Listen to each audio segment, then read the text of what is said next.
right. Good morning, Flagler County. This is Danielle Anderson, your host of Lifeline, the radio show connecting you to positivity in our community. And we're here with comedian in training and current supervisor of elections, Katie Linhart. Good Hey there. morning. Hey, how are you? I'm good. Thanks for being in here. Of course, anytime. Bringing a million laughs to the table. I wish you guys could have heard us about 3 minutes ago. So for people who don't know you, tell them a little bit about who you are and what you do. Okay, well, I'm the supervisor of elections here in Flagler County, so that means, it's an elected position, and we conduct all the local elections, federal, state, and municipal elections. So I have a team of 11 people, and it's a small team, but during an election time, we grow to over 250 to 300. So it's a wild and crazy ride. And I kind of enjoy it. So that's what I do for a living. So how many years has it been that you've been supervisor? Oh, boy. It's been 11 years since I was appointed and 17 total in the office. That's amazing. Yeah. You don't look a day older than the first time I met you. Well, thank you. That's really nice. That's good. That's awesome. I guess if my hair was going to be gray, it would have done that already. There was the COVID election and then, 2024. So we've come a long way. And you just keep making the office better and better. That's We what's try. so impressive. We try, yeah. Mm-hmm. So I don't know if you guys have had a chance to take a look, but there's a new website. Yeah. Very nice, super streamlined, looking great. So, talk a little bit about what you've been doing to improve the office. Yeah, so the new website is a big improvement.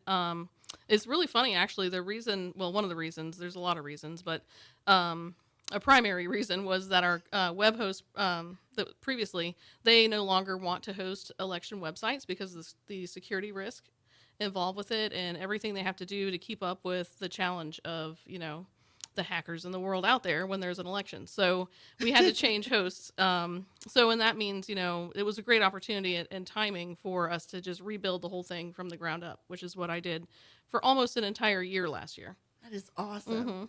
Mm-hmm. It was nice before, but now it's just like everything is just right there. I did a newsletter on it last week. Everything's so easy to find. It's just super navigable. Well, thanks. I really tried to, obviously through experience, you figure out what people need and what kind of information they're looking for, and how to present that in a way where they can find it quickly. Because people, you look for something on a website, you're going to spend about 3 seconds. And if you don't find it, you're going to use the search bar or just call. Because people just get frustrated pretty quickly trying to find what they need, I will literally sit there for like 15 minutes searching for it. Except for Danielle. The rest of the world. Just give up. I'm like, oh my gosh. Yeah. You guys know where to start messaging people. Do you know where this is? Yeah, right? Uh-huh. Yeah, totally. So, when you're out there doing it, what are some of the things that people most come to your website to look for? Oh, that's a good question. So we have analytics. During an election time, they're looking for early voting sites, how to request a vote by mail ballot. If they're because a lot of people, last minute find out they won't be in town or they got to work that week of election day, or have a family emergency that comes up, so they're looking for that really quickly in kind of an emergency situation. Otherwise, just run of the mill kind of stuff. Well, right now people are all over the site looking at the candidates who's filed. Looking at their financials, also just seeing what's coming up this year. Like, what are we doing in this gubernatorial election year, midterm year, right? So they want to see what's up for election. I think people kind of sometimes forget that there is an election if it's not a presidential. I agree. And then they suddenly seem like super surprised. They're like, yeah, oh my gosh, who's out there? Yeah. And so you guys came up with this really handy dandy guide. Yeah, the current elected tell us officials. about this. Yeah, so this is really handy. It has all of the elected officials from president on down. If you live in Grand Haven or Hammock Dunes, you can see your community board members for your CDD. So everything for us in our county, every single elected official is listed in one place, which is really nice. And then it shows the terms of office and when they're up for election. Also has the election dates for the 2026 election schedule for the primary and the general. It's everything you could need. It's pretty much all the information that you need in one handout, yeah. So if you guys head over to WNZF News Radio's Facebook page, you can check us out. We do have live Facebook, and you can see the guide right here. It's pretty cool. If they want to get a copy, where do they need to go? We'll have it on the website. It's not quite there yet because this is designed for print, so I need to make it just something you can view on your phone. Just rotate some things around and get it resized. You can also pick it up in person at our office. Which is where? We are in the Government Services Building, and just FYI, we're having some renovations right now because we are trying to expand our early voting space. And those of you who have ever voted early at the elections office know it's kind of a small room that was designed as part of our office.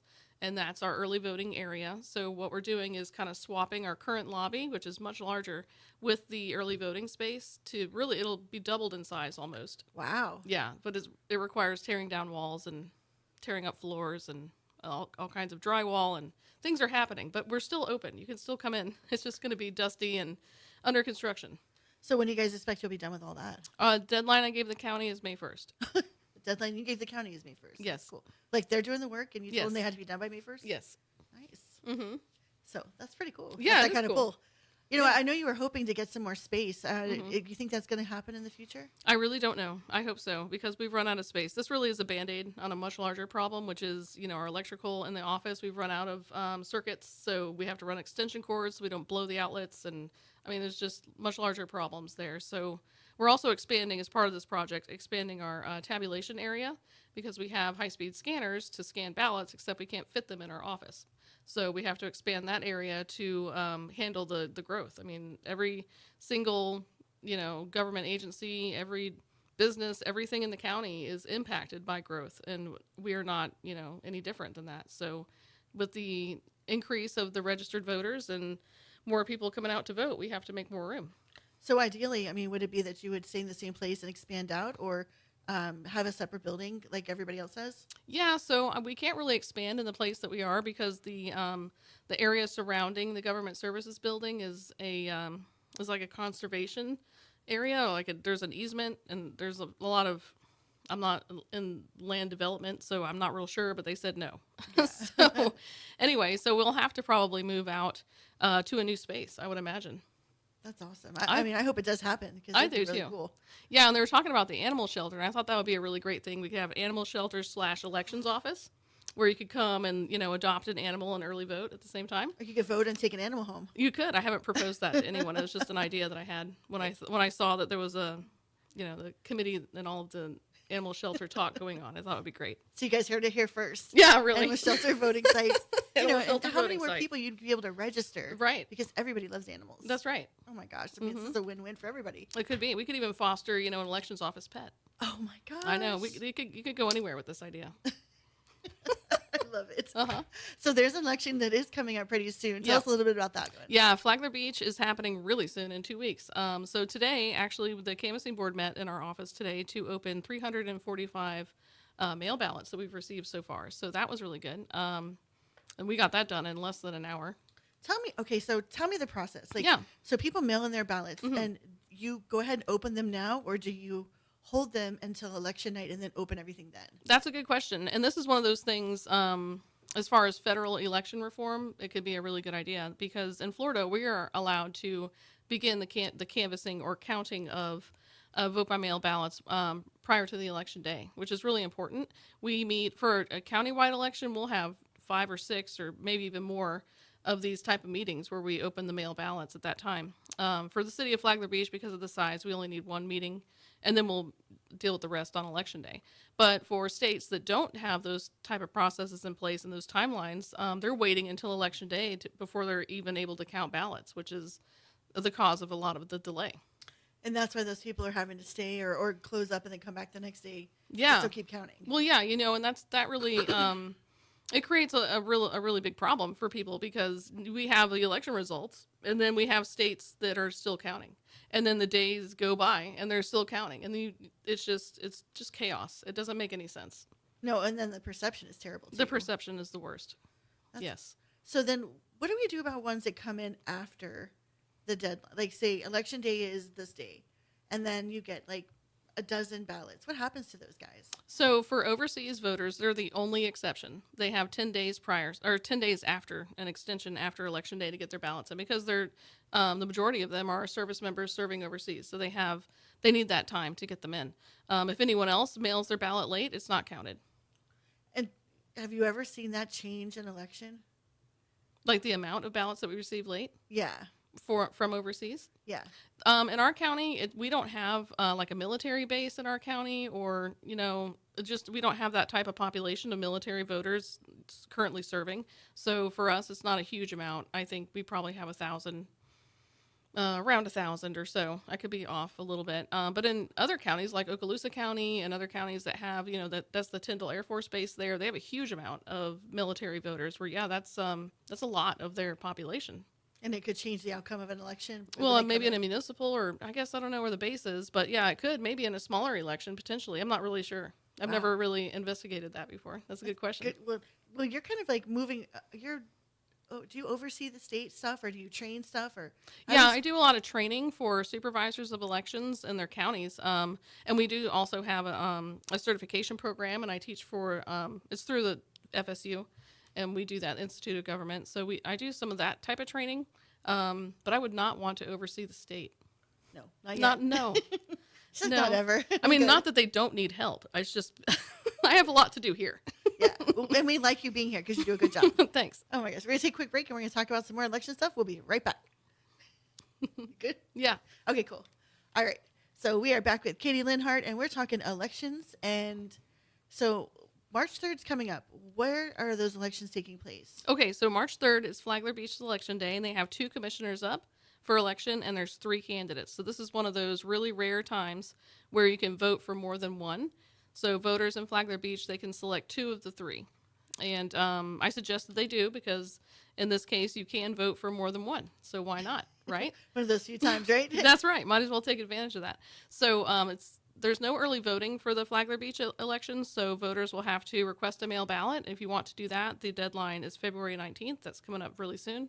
Or you have to vote in person on election day, and that would be at the City Hall in Flagler Beach. So how do we determine if there will be a need for early voting or not? So the municipalities, because they hold their elections independently, kind of standalone in March, they can choose whether or not they have early voting. And historically, for as long as I can remember, and probably much longer than that, they have never had early voting. No.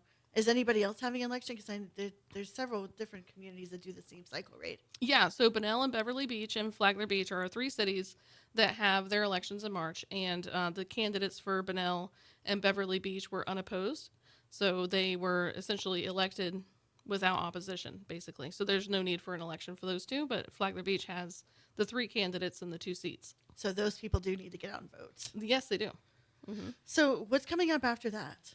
After that, wow, we're going to have a little break, and then we're going to start ramping up for the primary election in August. And in fact, locally here, some of that's already started because we have a lot of candidates that have already filed, and they're out there starting their campaigns and getting their petitions signed. For those who don't know, you can either pay the qualifying fee or you can gather the requisite number of petitions.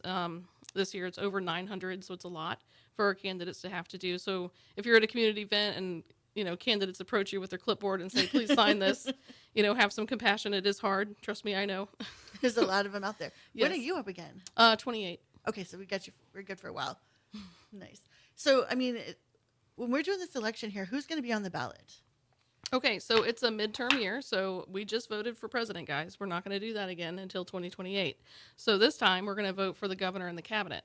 So this is all, like for Florida, it's a big, really we have to get a new governor regardless because DeSantis, his term has expired. I mean, he's termed out. So now we have the opportunity to vote for a brand new governor in the state of Florida. Then also for a congressional and U.S. Senate is also up. So you have a congressional seat, U.S. Senate seat for Florida, and then like I said, the governor and his cabinet, and then our state senate, our state rep, some circuit judges, some retention of Supreme Court judges. Those are yes or no, and then our local offices. So our local offices will be county commission and school board, city of Palm Coast. All of those will be on the August primary and November general election. I mean, that is a ton of people. It is a lot. Do you know if it's Moody or Scott that's up for Senate? Moody. Moody's up. Mm-hmm. She just got appointed. That's why, yeah. Wow. So, I mean, people are looking at this and they're just like, I have no idea who any of these people are. What do you say to them? Like who they don't know who's currently in office? Yeah, like you've got somebody who's new in town. They've moved here like 6 months ago, and they're saying, I don't know any of these people. Why should I even bother to vote? I know, that's tough. And sometimes people do say that. Or they just say, I don't have time to look up all this information. It's like, okay, well, I mean, I guess I would say that you can do some homework, like get Cliff Notes, just quickly Google the office and read about the candidates. Actually, the easiest way really is to go to our website, flaglerelections.gov, and all the candidates and the incumbents are listed. So you can just click on them, read the bio, and you're done in 10 minutes probably. So do you guys require them to put a bio on there for people? No, it's not required. Some candidates do not and probably never will, but we really encourage it though because we get a lot of traffic on our website. We do a lot of like advertising for it because really there's no other place for people to find this information. Especially in one place. In one place, right. So, and it's really, we do limit their bios and information to just focused on themselves and their campaign, nothing about their opponent or anything negative. That is not allowed. And I do enforce that because it's not the place or time for it. If they want that on their campaign website, go for it, buddy, but not on the elections office website. It's really just for information for the voters. I think that it's awesome. And it really keeps everything kind of like above board. Yeah, it should be. So what's the biggest headache for you when you start to look at these kind of at an election cycle? Well, for us really is just trying to make sure that all of our polling sites are confirmed. Locations are tough in our county. We don't have a lot of community centers and larger spaces, larger public spaces that are ADA compliant for us to hold the elections. So that's really a challenge to make sure that they're available. And then, facing the growth and the challenges associated with that. I mean, we have 5 early voting sites.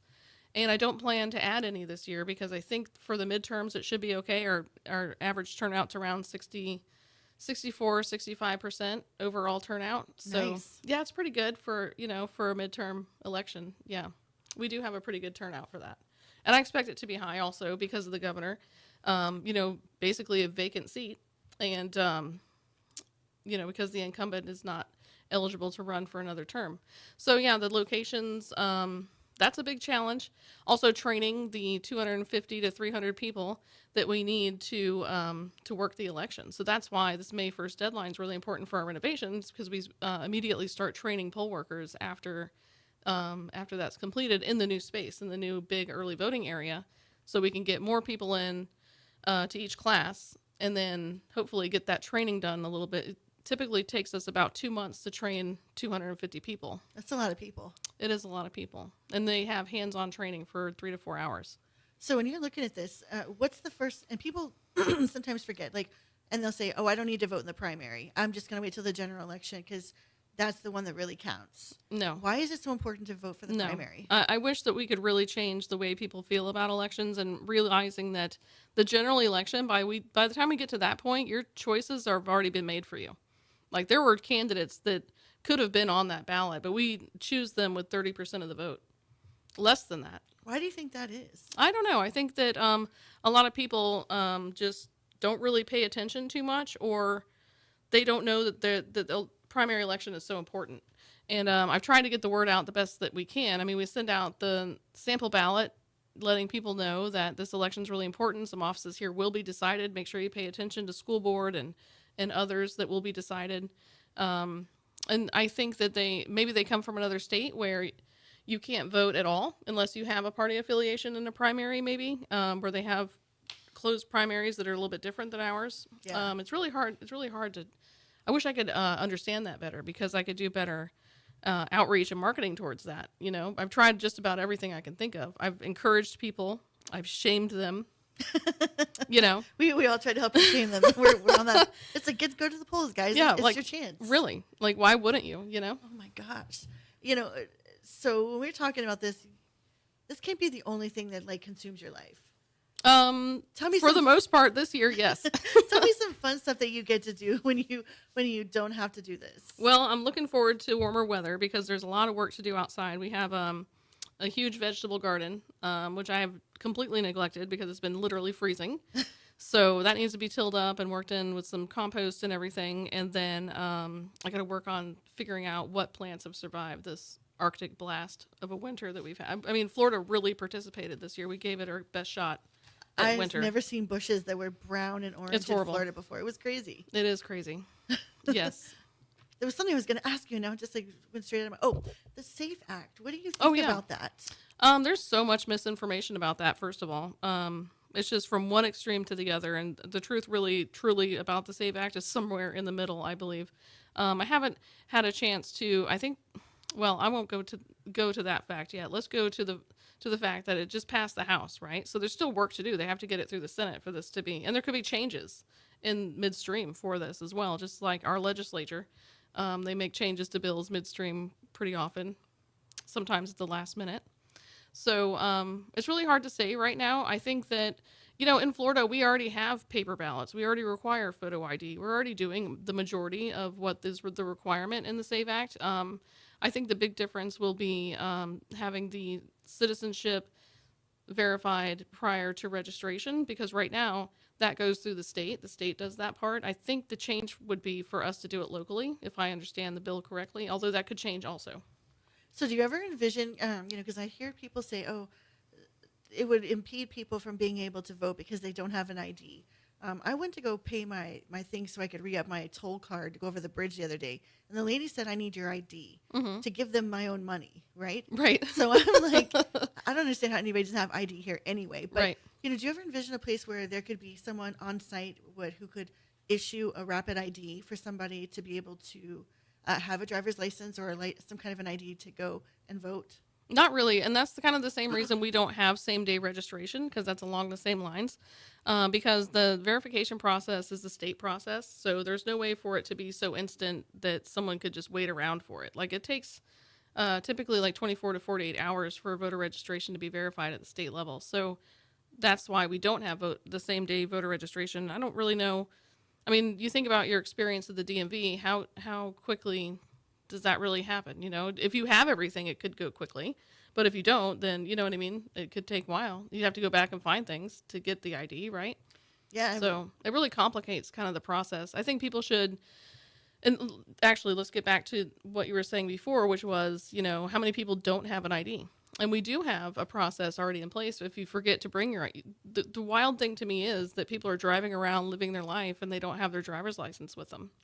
Like, they show up to vote and it's like, okay, do you have your ID? Oh, no, you know what? I don't. It's like, oh, how did you get here? Were you driving just now? Because I think you should have that. But we don't have, in all the years that I've been in this position, or even working in the office prior, I haven't run across anyone who has told me they are not able to get an ID.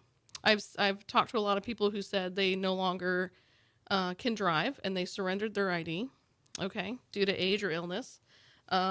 I've talked to people, who have lost it, of course. That happens quite often. But in Florida, we have a long list of alternatives for a photo and signature ID. It doesn't have to be a driver's license or a state-issued ID. There's a lot of options on that list. So I think that here in Florida, at least, there's no problem with the photo ID requirement that I've ever run across. So it's kind of just like a false argument. Well, at least for us here locally. I think that maybe statewide, definitely we should be having voters show their ID to vote. Absolutely. Oh, yeah. I couldn't imagine not doing it. I wouldn't run elections otherwise. I would not do it. No, I'd just retire. Would you? I'd be like, no thanks. What would you No do more if you got IDs. to retire right now? I'd probably go fishing. Would you? No, I'd have to find another job, unfortunately. But yeah, Oh my God. I'd have fun for a little while, maybe. I don't know. Still way too young for all that retirement stuff. I know. But yeah, I don't know how they run elections in states that you don't show your ID. I'm not sure how that even works, because that's the basis of our system here in Florida, is showing your photo and signature ID. Mark, how much time do you have left? About 3 minutes. Okay, really quick. Yeah. Explain the closed primary thing for folks Okay. who are out of town, like the 60-second version. The 60-second version. Okay, so the quick and dirty version is you don't have to have a party affiliation to vote in a primary. But if you want to vote for a specific candidate who is a party affiliated candidate, then you're going to need to pick one, and you can change it. Like, you can change it for the primary and change back. We have people who do that every time. But yeah, in Florida, you have to vote with your party. So if you have no party, you're going to get a ballot. You can still vote, and you're going to get school board and city offices, probably judicial races if there are any. And that's about it. It's kind of a limited ballot.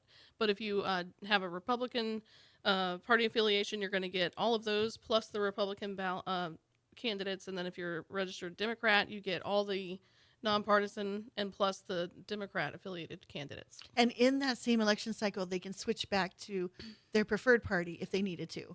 Yeah, if they wanted to switch back, as long as you have to do it 30 days in advance. Okay, so now you guys got the short and dirty. Is that what we called it? Yeah, the quick and dirty version. All right. So tell them how they can get all this information if they couldn't keep up with us today. Okay, so yeah, probably the best resource that we have is going to be the elections office website, and that's flaglerelections.gov. If you go there, you're going to see the city elections first, and then the 2026 election cycle. And on that page, we'll have everything up for election, a link to the candidates. We tried to make it really easy.